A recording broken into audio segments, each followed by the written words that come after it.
আসসালামু আলাইকুম, welcome back to my channel. আশা করি সবাই ভালো আছেন।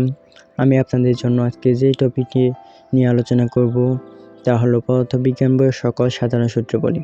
তো আপনাদের কাছে আমার একটি অনুরোধ থাকবে, যদি আপনারা চ্যানেলে নতুন হয়ে থাকেন তাহলে অবশ্যই চ্যানেলটি বা পেজটি ফলো দিয়ে বা সাবস্ক্রাইব করে রাখবেন।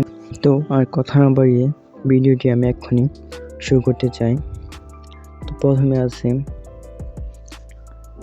1 নম্বরে আছে পড়ন্ত বস্তুর প্রথম সূত্রটি বিবৃতি করো। উত্তর, স্থির অবস্থান থেকে ও একই উচ্চতা থেকে বিনা বাধায় পড়ন্ত সকল বস্তু সমান সময়ে সমান পথ অতিক্রম করে। 2 নম্বরে পড়ন্ত বস্তুর দ্বিতীয় সূত্রটি বিবৃতি করো। উত্তর, স্থির অবস্থান থেকে বিনা বাধায় পড়ন্ত বস্তুর নির্দিষ্ট সময়ে প্রাপ্ত বেগ বি ওই সময়ের সমানুপাতিক, অর্থাৎ বি সমানুপাতিক টি। 3 নম্বরে পড়ন্ত বস্তুর তৃতীয় সূত্রটি বিবৃতি করো। উত্তর, স্থির অবস্থান থেকে বিনা বাধায় পড়ন্ত বস্তু নির্দিষ্ট সময়ে যে দূরত্ব অতিক্রম করে তা ওই সময়ের টি অর্থাৎ বর্গের সমানুপাতিক, অর্থাৎ এই সমানুপাতিক টি স্কয়ার। 4 নম্বরে নিউটনের গতির প্রথম সূত্রটি বিবৃতি করো, অথবা জড়তার সূত্রটি বিবৃতি লেখো। উত্তর, বাহ্যিক কোনো বল প্রয়োগ না করলে স্থির বস্তু চিরকাল স্থির থাকবে এবং গতিশীল বস্তু চিরকাল সুষম গতিতে সরল পথে চলতে থাকবে। তারপর নিউটনের গতির দ্বিতীয় সূত্রটি বিবৃতি করো। উত্তর, কোনো বস্তুর ভরবেগের পরিবর্তনের হার বস্তুর উপর প্রযুক্ত বলের সমানুপাতিক এবং বল যেদিকে ক্রিয়া করে বস্তুর ভরবেগের পরিবর্তন সেদিকে ঘটে, অর্থাৎ m × b - u/t। এরপর নিউটনের তৃতীয় সূত্রটি লেখো। উত্তর, প্রত্যেক ক্রিয়ারই সমান ও বিপরীত প্রতিক্রিয়া আছে, অর্থাৎ F1 = F2। নিউটনের গতিসূত্র কি? উত্তর, গতিসূত্র হচ্ছে নিউটন প্রদত্ত বস্তুর ভর, গতি ও বলের মধ্যে সম্পর্ক স্থাপনকারী 3টি সূত্র। ভরবেগের সংরক্ষণ সূত্র কি? উত্তর, ভরবেগের সংরক্ষণ সূত্রটি হলো, যখন কোনো ব্যবস্থার উপর প্রযুক্ত নিট বা মোট বাহ্যিক বল শূন্য হয় তখন ব্যবস্থাটির মোট ভরবেগ সংরক্ষিত থাকে। এরপর শক্তি সংরক্ষণশীলতার নীতিটি লেখো। উত্তর, শক্তির সৃষ্টি বা বিনাশ নেই। শক্তি কেবল এক রূপ থেকে অপর রূপ বা এক বা একাধিক রূপে পরিবর্তিত হতে পারে। মহাবিশ্বের মোট শক্তির পরিমাণ নির্দিষ্ট ও অপরিবর্তনীয়। এরপর হুকের সূত্রটি লেখো। উত্তর, স্থিতিস্থাপক সীমার মধ্যে পীড়ন বিকৃতির সমানুপাতিক। এরপর প্যাসকেলের সূত্রটি লেখো। উত্তর, একটি আবদ্ধ পাত্রে বা বায়বীয় পদার্থে বাইরে থেকে চাপ দেওয়া হলে সে চাপ সমানভাবে সঞ্চালিত হয়ে পাত্রের সংলগ্ন গায়ে লম্বভাবে কাজ করবে। আর্কিমিডিসের সূত্রটি বিবৃতি করো। উত্তর, কোনো বস্তুকে তরল বা বায়বীয় পদার্থে আংশিক বা সম্পূর্ণ ডুবালে বস্তুটি কিছু ওজন হারায় বলে মনে হয়। এই হারানো ওজন বস্তুটি দ্বারা অপসারিত তরল বা বায়বীয় পদার্থের ওজনের সমান। বল বৃদ্ধিকরণ নীতি কি? উত্তর, আবদ্ধ তরল পদার্থের ক্ষুদ্রতম অংশের ওপর পিস্টন দ্বারা কোনো বল প্রয়োগ করে এর বৃহত্তর পিস্টনে সেই বলের বহুগুণ বেশি বল পাওয়ার নীতি হলো বল বৃদ্ধিকরণ নীতি। টরিসের শূন্যস্থান কি? উত্তর, একমুখ বন্ধ প্রায় 1 মিটার লম্বা একটি পারদপূর্ণ কাঁচ নলকে অন্য একটি পারদপূর্ণ পাত্রে উল্টা করে খাড়াভাবে রাখলে বায়ুমণ্ডলের চাপের কারণে পারদ স্তম্ভ কিছুটা নিচে নেমে এসে স্থির হয়, অর্থাৎ উপরে কিছুটা অংশ বায়ু শূন্য হয়। এই শূন্যস্থানকে টেরিটোরিয়াল শূন্যস্থান বলে। এরপর আছে প্রতিফলন থেকে। প্রতিফলনের প্রথম সূত্রটি লেখো।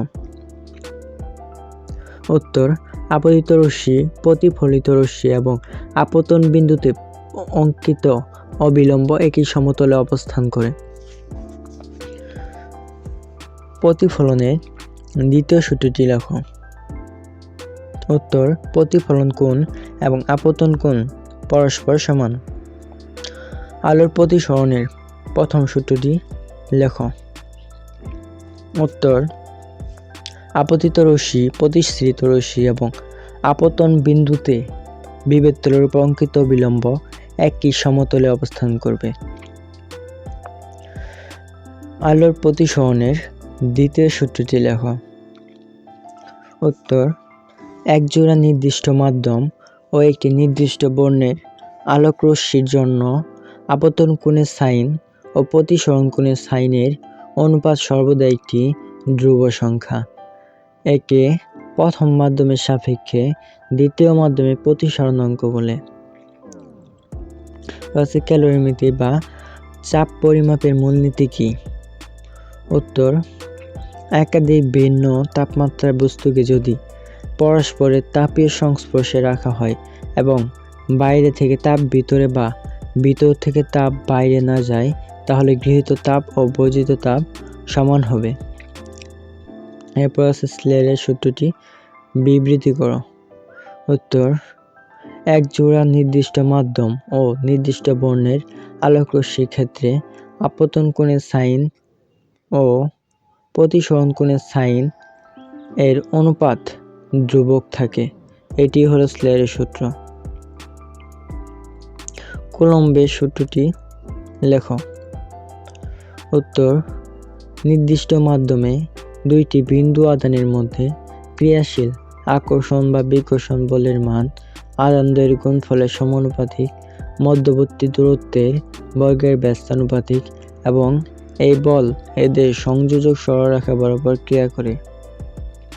এরপর আছে বিজ্ঞানী কুলম্ব তার সূত্রকে তিনটি ভাগে ভাগ করেন, যথা 1 নম্বর সূত্র, নির্দিষ্ট দুইটি চৌম্বক মেরু তাদের সংযোজক সরলরেখা বরাবর একটি বল দ্বারা পরস্পরকে আকর্ষণ বা বিকর্ষণ করে।